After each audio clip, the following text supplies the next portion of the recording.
Are you feeling a bit disconnected lately? Maybe noticing some little aches and pains that weren't there before, or finding yourself less sharp than you used to be. It's easy to dismiss these things as just part of getting older, isn't it? Like they're unavoidable facts of life as the years tick by. But what if some of these changes, the ones that make us feel less vibrant, less alive, are linked to something we often stop talking about as we age? Something personal, something intimate that doctors and researchers are starting to understand is far more critical to our well-being than we might ever have imagined. There's a quiet reality many people face, a loss of connection or physical intimacy, and it can feel like a lonely path, one where certain doors feel closed. But there's a growing understanding, almost a secret being shared among those who study how we age best, that maintaining this part of life, or finding ways to keep intimacy alive, has profound effects on our health, our happiness, and even how gracefully we navigate our later years. Ignoring this aspect of life, or letting it fade away completely, can lead to some surprising and frankly rather concerning outcomes that a doctor might point out. In this video, we're going to look straight at what can happen when intimacy and sexual activity decrease significantly or stop in old age, according to medical perspectives, and why paying attention to this isn't just about pleasure, it's about vital health and quality of life. Watch to the end for something that will surprise you, something that might just change how you think about aging. So let's really dive into what medical professionals are starting to understand and warn about when it comes to the significant decline or complete absence of sexual activity and intimacy as we get older.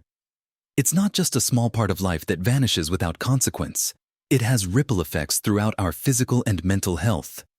One of the primary areas affected is our cardiovascular health. You see, engaging in sexual activity provides a good workout for your heart. It increases heart rate, blood pressure, and breathing rate, similar to moderate exercise. Regular physical activity, including sex, helps keep your heart muscle strong and improves circulation. When this type of activity decreases or stops, the heart doesn't get that particular kind of beneficial stress and workout. Over time, this can contribute to a general decline in cardiovascular fitness. Think of it like any muscle. If you don't use it, it can weaken or become less efficient. For the heart, reduced activity means potentially less resilience and efficiency. Studies have indicated that regular sexual activity may be associated with a lower risk of heart attack and stroke. While it's not a magic bullet and lifestyle factors are crucial, it's another piece of the puzzle in maintaining heart health. The lack of this physical exertion removes one protective layer, however small it might seem individually, when combined with other sedentary habits that can creep in with age. It's like taking away one of the body's little self-maintenance tasks. Beyond the heart, another significant impact is on hormonal balance, particularly in women. For postmenopausal women, sexual activity can help maintain vaginal health. A lack of activity can contribute to vaginal atrophy, which is the thinning, drying, and inflammation of the vaginal walls due to a decrease in estrogen. This can lead to discomfort, pain during any attempted sexual activity, and even urinary issues. Regular sexual arousal and activity increase blood flow to the vaginal tissues, which helps keep them healthy and elastic. It stimulates lubrication and can prevent some of the more severe symptoms of atrophy. When there is no stimulation or activity, these tissues become more fragile and less healthy more quickly, leading to a cascade of potential issues from discomfort to increased risk of infection. It's a case of use it or lose it for the health of these specific tissues, and the hormonal shifts of aging make them more vulnerable if not stimulated. It's not just about the physical act itself, but the physiological responses it triggers that are beneficial. The body is designed to respond to stimulation, and when that stimulation is absent, it adapts in ways that aren't always beneficial for tissue health and comfort. Furthermore, the immune system can take a hit. Research suggests that people who have sex regularly tend to have higher levels of certain antibodies, like immunoglobulin A, IgA, which is important for fighting off illness. While this research is still evolving, the idea is that regular sexual activity, perhaps through its stress-reducing effects and promotion of overall well-being, contributes to a more robust immune response. A decline in sexual activity, potentially coupled with increased stress or social isolation which can sometimes accompany it, might leave the immune system less prepared to fend off everyday bugs. It's another subtle way that ceasing this activity can impact your body's ability to protect itself. It's a part of the broader picture of health that includes sleep, diet, exercise, and social connection. And it seems intimacy plays a role in that network of well-being that supports immune function. Let's also talk about mental health, which is just as crucial as physical health. A lack of intimacy and sexual activity can deeply impact emotional and psychological well-being. For many, sex and intimacy are powerful ways to connect with a partner, to feel desired, loved, and close. When this connection wanes or disappears, it can lead to feelings of loneliness, isolation, and decreased self-esteem. This is especially true if the cessation is not a mutual, comfortable choice, but feels imposed by circumstances or physical changes that haven't been addressed. These feelings can contribute to or worsen symptoms of depression and anxiety. The physical touch and emotional bonding involved in intimacy release oxytocin, often called the cuddle hormone, which promotes feelings of love, bonding, and well-being. It also helps reduce stress hormones like cortisol. When this source of oxytocin release is removed, individuals might find themselves with higher stress levels and fewer natural mood boosters. It's not just about the act of sex, but the broader umbrella of physical and emotional intimacy that comes with it, which is a vital human need for connection and validation. Losing that can leave a significant void in a person's life, impacting their overall mood and outlook. The emotional intimacy provides a sense of security and belonging, which are fundamental to psychological health, especially as we navigate the changes and potential losses that can come with aging. The absence of this connection can exacerbate feelings of vulnerability and loneliness, creating a challenging cycle where feeling down makes you less likely to seek connection, further isolating you. Beyond the immediate physical effects and the significant mental health implications, there are also cognitive impacts to consider. Some studies suggest a link between regular sexual activity and better cognitive function in older adults. The exact mechanisms are still being explored, but it's believed that sexual activity, through its effects on blood flow, hormone levels, and stress reduction, might help support brain health. Improved blood flow certainly benefits the brain, delivering essential oxygen and nutrients. Hormones released during intimacy, like oxytocin and endorphins, have positive effects on mood and stress, and chronic stress is known to be detrimental to cognitive function. Engaging in a pleasurable, connected activity also provides mental stimulation and requires interaction, which are generally good for brain health. When this type of engagement is absent, you potentially lose one of the many varied activities that contribute to maintaining cognitive sharpness as you age. It's not being suggested as the only way to keep your brain active, of course, but it seems it might be one piece of the larger puzzle that includes mental challenges, social interaction, physical exercise, and a healthy diet. The potential loss of this piece means the brain isn't getting that specific combination of physical, emotional, and potentially hormonal input that intimacy provides. Think of it as another form of beneficial stimulation that contributes to overall brain resilience and function. Losing any form of positive, engaging stimulation can subtly impact cognitive vitality over time. Moreover, consider the impact on sleep quality. Stress and anxiety are common disruptors of sleep, and as we've discussed, a lack of intimacy can increase feelings of loneliness and stress. Conversely, the release of hormones like oxytocin and endorphins during sexual activity can have a relaxing effect, promoting better sleep. The physical exertion can also contribute to feeling more tired and ready for rest. For some, sexual activity or intimacy with a partner is a natural way to unwind and release tension before bed. When this option is removed, it might become harder to relax, leading to difficulties falling asleep or staying asleep. Poor sleep, as we know, has a wide range of negative health consequences, from impaired cognitive function and mood to weakened immune response and increased risk of chronic diseases. So, the absence of intimacy can indirectly contribute to poorer health outcomes simply by interfering with healthy sleep patterns. It's another layer of how this single change in life can have cascading effects, influencing fundamental aspects of well-being like getting adequate restorative sleep. It underscores how interconnected our physical, emotional, and intimate lives truly are, especially as we navigate the complexities of aging. When one area is lacking, it can pull down the others. Moving on, another area impacted by the cessation of sexual activity, and often overlooked, is muscle strength and flexibility, particularly in the pelvic region. For both men and women, the muscles involved in sexual activity are part of the pelvic floor complex. Regular engagement can help maintain the tone and strength of these muscles. For women, strong pelvic floor muscles are crucial for bladder control and preventing pelvic organ prolapse. For men, pelvic floor strength can impact erectile function and urinary control. When these muscles are not regularly used or engaged through sexual activity, they can weaken over time, contributing to issues like incontinence or decreased sexual function if activity were to resume later. While dedicated pelvic floor exercises like Kegels are also vital, sexual activity provides a dynamic form of engagement for these muscles. Losing this natural form of exercise can contribute to age-related decline in pelvic floor health, leading to embarrassing or uncomfortable issues that further reduce quality of life and confidence. It's a simple mechanical fact. Muscles that are not used tend to atrophy or weaken. The pelvic floor is no exception, and its health is surprisingly central to comfort and function in daily life as we age. Ignoring this natural mechanism of maintaining pelvic tone can lead to preventable problems down the line, adding to the physical challenges of getting older. There's also the potential impact on joint health and flexibility. While perhaps not as direct as the other effects, movement is good for joints. Sexual activity involves movement and flexibility, which can help keep joints lubricated and mobile.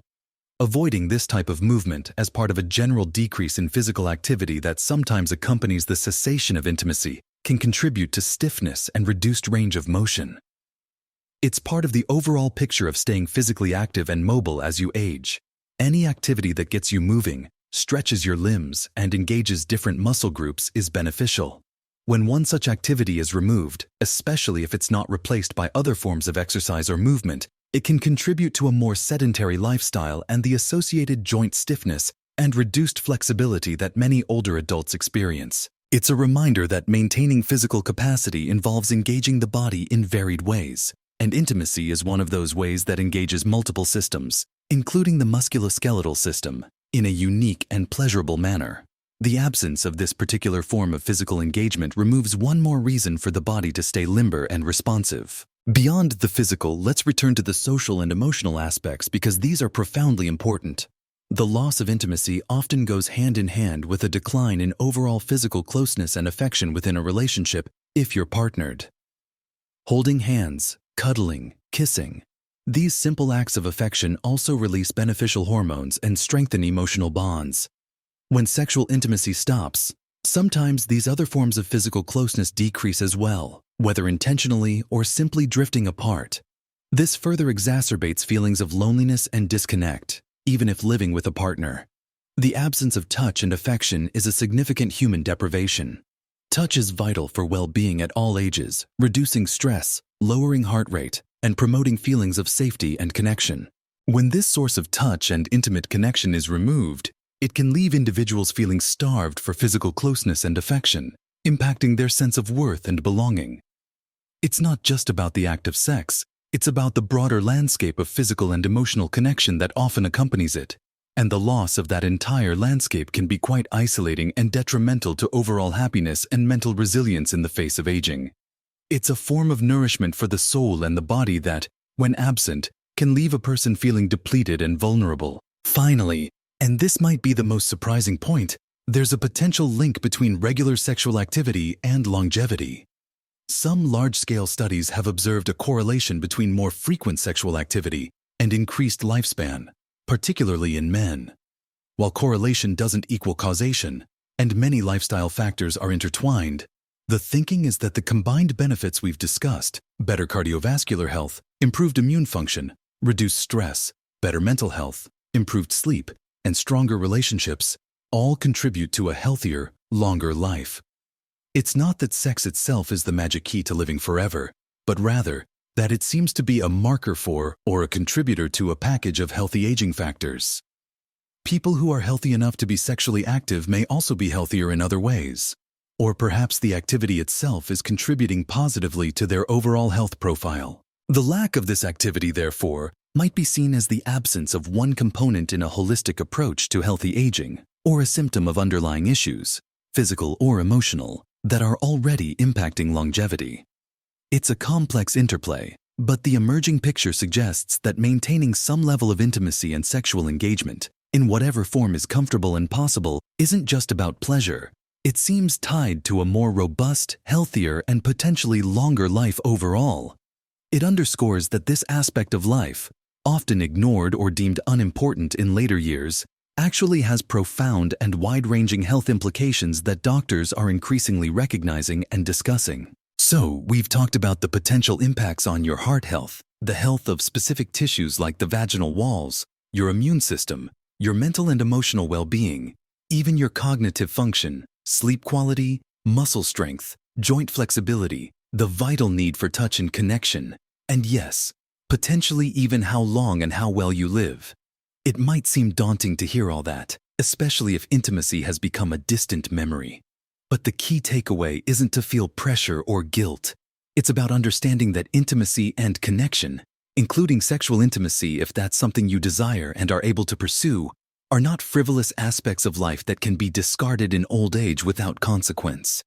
They are deeply intertwined with our physical and psychological health in surprising and significant ways. Remember, intimacy doesn't solely mean penetrative sex. It encompasses physical closeness, affection, emotional connection, feeling desired, and sharing vulnerability with another person, or even just understanding and embracing your own sexuality. There are many ways to maintain intimacy and connection, even if traditional sexual activity is no longer possible or desired. This could be through cuddling, kissing, massage, or simply holding hands. It could be about finding new ways to be physically affectionate with a partner. It could be about exploring self-pleasure, which also offers physical benefits like increased blood flow and muscle tone, and psychological benefits like stress reduction and body acceptance. The crucial element is maintaining a sense of connection and physical engagement that stimulates your body and nurtures your emotional needs. Ignoring this vital part of human experience completely, or letting it disappear without addressing the underlying needs it fulfills, is where the potential problems discussed can arise. The surprising thing I mentioned earlier, it's how fundamental and wide-reaching the impacts truly are. We often compartmentalize health, heart health, brain health, mental health, but intimacy touches all these areas. It's a powerful, natural mechanism that supports well-being across multiple systems in the body and mind. Recognizing this isn't about telling you there's something wrong if your intimate life has changed. It's about empowering you with the knowledge that tending to this part of yourself, in whatever way feels right and possible, can be a powerful tool for healthy aging. It's about understanding that maintaining intimacy, in its various forms, is not just about pleasure. It's about maintaining a key piece of your overall health and vitality as you age. It's permission, in a way, to prioritize connection, touch, and self-care in this intimate sphere, knowing it has tangible benefits for your health, not just your happiness. So, what does this mean for you? It means having open conversations if you're partnered. It means exploring what intimacy means to you now. It means not dismissing your needs for connection and physical touch as unimportant just because you've reached a certain age. It means recognizing that maintaining this aspect of life is an active part of healthy aging, just like eating well or staying active. Small changes can indeed make a big difference to your health and happiness. Don't let the silence or the societal myths about aging and sexuality prevent you from seeking connection and well-being in this deeply human area. I'd love to hear your thoughts on this. It's a sensitive topic, but an important one. Have you noticed any of the things we discussed? What does intimacy mean to you in this stage of life? Please share your experiences or thoughts in the comments below. Your perspective can help others feel less alone and more informed. If you found this video helpful or thought-provoking, please give it a thumbs up. That tells me this is content you value. And if you haven't already, consider subscribing to the channel. We talk about all sorts of topics related to living your best life at every age, and you won't want to miss what's coming next. Remember, your well-being matters every step of the way. Live your best life at every age.